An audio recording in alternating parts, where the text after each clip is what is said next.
Tonight, the major step forward in the race to vaccinate younger children against COVID. Pfizer officially asking the FDA for emergency use authorization for children 5 to 11, saying a smaller dose is safe and effective. How soon could the FDA give the green light? Dr. Jha is here with what parents need to know. Also tonight, Texas's abortion ban temporarily blocked by a federal judge.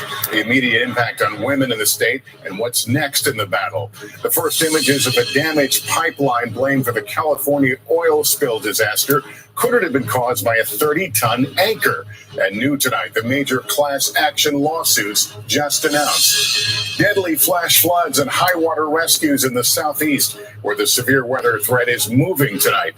The Senate announcing a deal to raise the debt limit, but for how long? A sweeping new report detailing then President Trump's attempts to overturn the 2020 election. What it reveals. The suspect in a Texas high school shooting out of jail. New video of a fight breaking out moments before shots were fired. And tonight, the allegations of bullying from the suspect's family. And 18 former NBA players charged. The multi-million-dollar scam they're accused of running on the league. This is NBC Nightly News with Lester Holt. Good evening. We may be moving rapidly tonight towards emergency approval of COVID vaccines for children ages 5 to 11. Pfizer today submitting its application for emergency use authorization for kid-sized doses of its vaccine, potentially extending COVID protection to nearly 30 million children. The FDA promising to act quickly. An advisory committee now set to meet and make its recommendation on October 26, less than 3 weeks from now. Regulators to review Pfizer's plan to administer smaller doses of the vaccine to children, as we get new snapshots today of just how much the pandemic is impacting kids. The pediatric shots, if approved, could help narrow the vaccination gap. Right now, 56% of Americans have been fully vaccinated. Stephanie Gosk has the latest. Just in time for holiday travel. That's when nearly 30 million children between the ages of 5 and 11 could become eligible for the Pfizer vaccine. Today, the company officially asking the FDA for emergency use authorization. I think that is amazing. I have been waiting for that for a long time. According to Pfizer, a dose 1/3 the size of that given to adults is both safe and effective in young children. I do think it'll make a big difference in reducing sick days, missing school, potential for hospitalizations and other complications. The vaccine not only protects from the disease, it protects from disruptions in life, doesn't it? Absolutely. The FDA's advisory committee is expected to meet October 26th to make a decision. Convincing some parents may be a challenge. Only 30% say they would get their children vaccinated immediately. It's something that I would definitely like to see a lot more information. The Pfizer announcement comes on a day when 2 new studies expose the wide-ranging impact the pandemic has had on the nation's children. A report in the medical journal JAMA found substantial and persistent declines in pediatric vaccinations for other illnesses, including measles. The biggest drop took place when COVID first hit, but numbers are rebounding slowly because of staffing shortages and health center closures. Another study done by the CDC reveals that more than 120,000 children have lost a primary caregiver from COVID. A disproportionate number, 65%, are racial or ethnic minorities. We do not yet have a coordinated response to address the needs of those children, and the time is now to do that. Among the risks they face, dropping out of school early, violent behavior, and depression. This problem of being without your parent or caregiver is not something that young people or children recover from. A reminder that ensuring protection from the virus is a priority, but rebounding from the damage done by the pandemic could be a lot harder. So, Stephanie, once this vaccine is authorized for children, how long before we see people getting shots in arms? Well, Lester, you may remember when the Pfizer vaccine was authorized for adults, it took just 3 days. The company tells us that they're ready to ship right away. They are just waiting for the word. Lester? All right, Stephanie, thank you. To talk more about this now, I was joined a short while ago by Dr. Ashish Jha, Dean of Brown University School of Public Health. And I began by asking him if we should lower our expectations about how many children may receive these vaccinations. 70 million adults have not yet gotten vaccinated. I do expect that some chunk of kids will not get vaccinated immediately as well. But I'm hoping a majority will. And of course, I think all kids should. We're going to have to kind of manage our expectations on this. We are seeing mandates begin to take hold in a lot of industries, a lot of places. Do they appear to be working? And in your opinion, are they going far enough? They are working. They are working. There's been a very noisy minority who's protesting. But when you look at United Airlines, you look at the hospitals, 98, 99% of people are getting vaccinated. I think we're just going to see this play out across the country. And I think they are far enough. Let me ask you about communications and how well the health industry is doing and educating all of us. You know, at the outset, when the vaccines came about, nobody was talking about breakthrough infections. Yeah, we heard there were 90-some-odd% effective. Yeah. But now we're seeing these breakthrough infections a lot. And it's a bit rattling and unsettling. I think all of us could have done a better job explaining to people that even if it's 90, 95% effective, that means there are going to be breakthroughs. And over time, there is going to be some waning. And I think none of us knew about the Delta variant, which is, I think, a major reason we're seeing a lot of breakthroughs. So we should have done a better job communicating that that was a real risk. And speaking of communications, the booster shots for a select number of Americans in different in different demographics. Do you see that being extended to all vaccinated people? I do eventually. I expect over the next couple of months, we're going to see more data for relatively young, healthy people.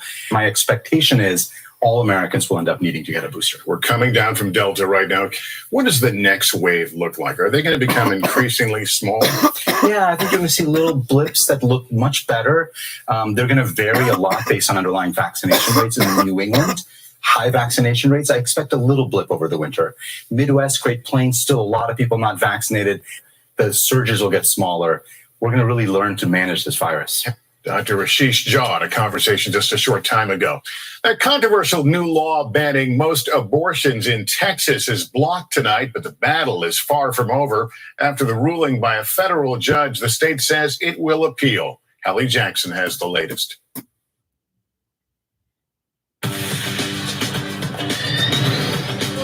Wireless on the most reliable network nationwide. Wow. I could use that. That saves up to $400 a year. Xfinity Mobile with internet. It's so good, it keeps one-upping itself. In Texas tonight, some providers restarting abortion services for people more than 6 weeks pregnant. That's after a federal judge pressed pause on the country's most restrictive abortion law there, which prohibits the procedure after a fetal heartbeat is detected, usually before most women even know they're pregnant. The divisive law met with widespread protests after it went into effect last month, with the judge now saying since that moment, quote, women have been unlawfully prevented from exercising control over their own lives in ways that are protected by the Constitution. But with the Texas Attorney General pledging to appeal, abortion providers could still get sued if the injunction is lifted and the ban goes back into effect. It's scary because we know that the retroactive piece is still there, although it's like completely unjust and it's cruel. And the majority of people in this country and in the world who have been watching what's happening in Texas think this is absurd. The law, so controversial, partly because of how it's written. It gives $10,000 to private citizens who successfully sue anyone who helps with an abortion, even someone who, say, drives a patient to the clinic. One anti-abortion group, which supports the Texas ban, slammed the ruling as an unelected judge interfering with the clearly expressed will of Texans, hoping for victory on appeal and pledging the fight will go on. This is the beginning, and a beautiful beginning, of being able to pass laws all over the country that protect babies and serve their mothers. Lawmakers in multiple states are looking at the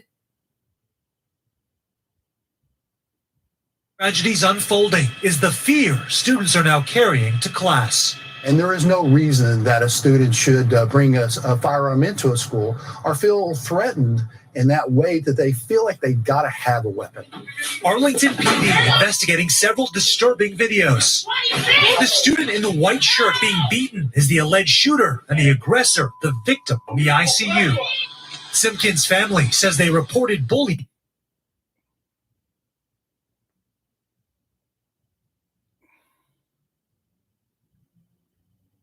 Into the school. The decision that he made, taking the gun, we're not justifying that.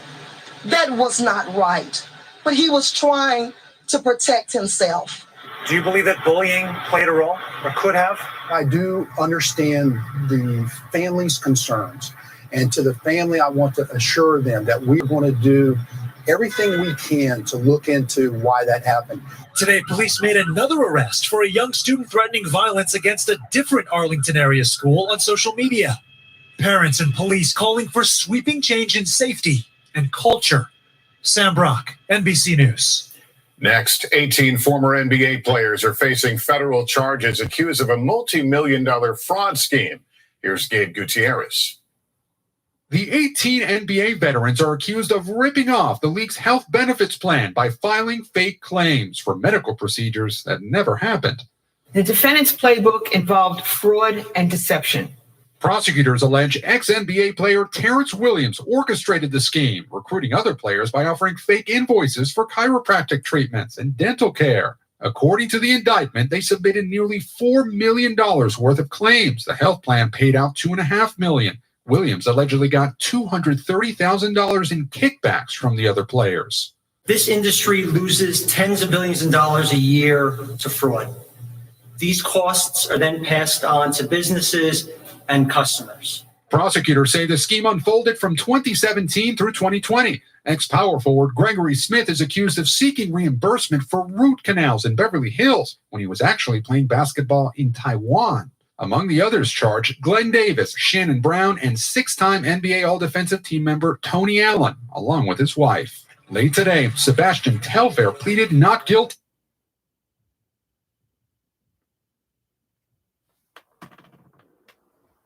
Walking out of federal court with an ankle monitor. The other former players have not yet commented. The NBA today called the allegations disheartening and promised to cooperate fully with the U.S. Attorney's Office here. Lester? All right, Gabe, thank you. Up next tonight, the crisis at the border and the COVID threat.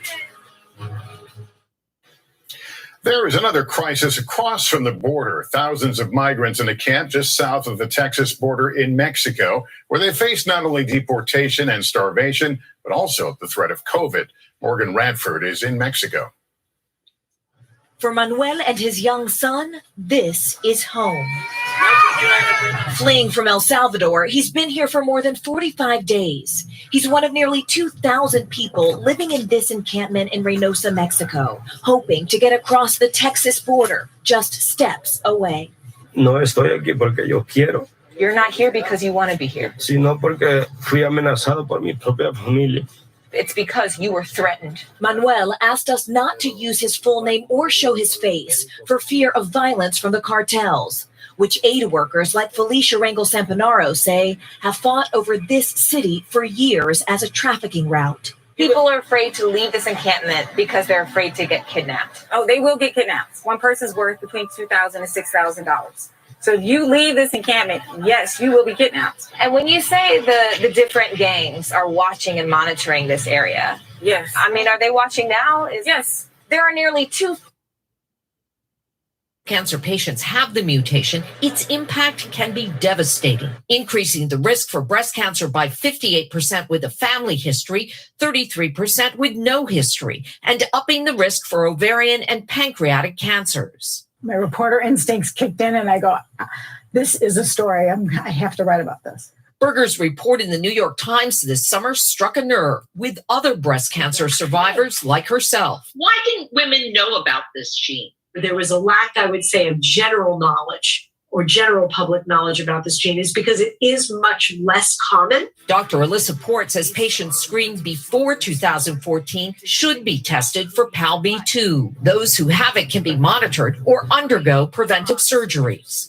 Action powered by knowledge. To turn it into something positive it's pretty satisfying. And save lives in doing so. Ann Thompson, NBC News. That's Nightly News for this Thursday. Thank you for watching, everyone. I'm Lester Holt. Please take care of yourself and each other. Good night.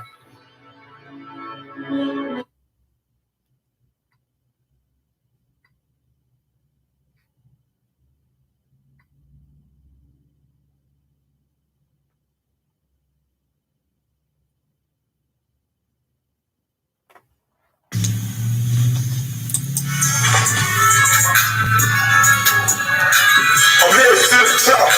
I was made for this shit. with a chopper, still no clip, with a rubber grip. Make it rain in this bitch.